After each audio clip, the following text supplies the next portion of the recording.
It's possible now that the threat of war with Iran is higher because President Trump has made this foolish decision, I think a reckless decision, to take us out of the Iran nuclear agreement. This agreement was in essence a 10-year effort of two American administrations. President Obama's administration went the last mile, many miles, to negotiate the agreement. But before that, the administration of George W. Bush also felt that we at some point should negotiate with Iran.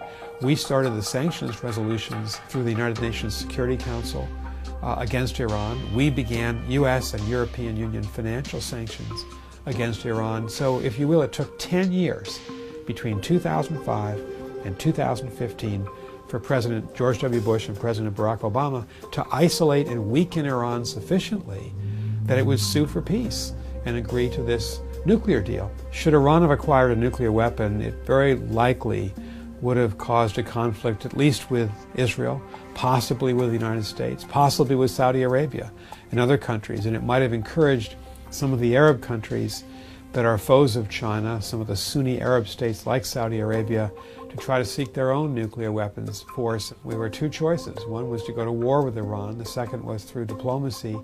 I think both President Obama and President Bush were right to prioritize diplomacy, and it succeeded under President Obama. I am announcing today that the United States will withdraw from the Iran nuclear deal.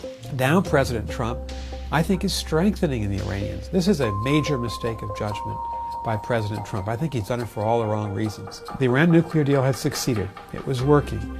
Iran had no path to a nuclear weapon.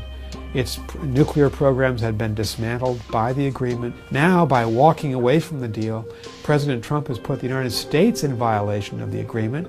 And should Iran wish to walk away, it now could be free of all the restrictions it's been placed under and even seek a nuclear weapon in the future. That will produce another crisis. It's going to be a real problem for the United States to reimpose economic sanctions on Iran because most of the rest of the world is not going to agree to us. So we're starting a new trade war between the United States and our closest allies in the world because we're the ones who've walked out of an agreement that we had made a commitment to keep. The administration has told a lot of falsehoods about the Iran nuclear deal in trying to justify this very unwise decision. The agreement was so poorly negotiated that even if Iran fully complies, the regime can still be on the verge of a nuclear breakout in just a short period of time. President Trump faced a test when he announced he was going to withdraw from the Iran nuclear deal, and that's to convince us, the American people, are we going to be better off outside this deal or better off inside the deal?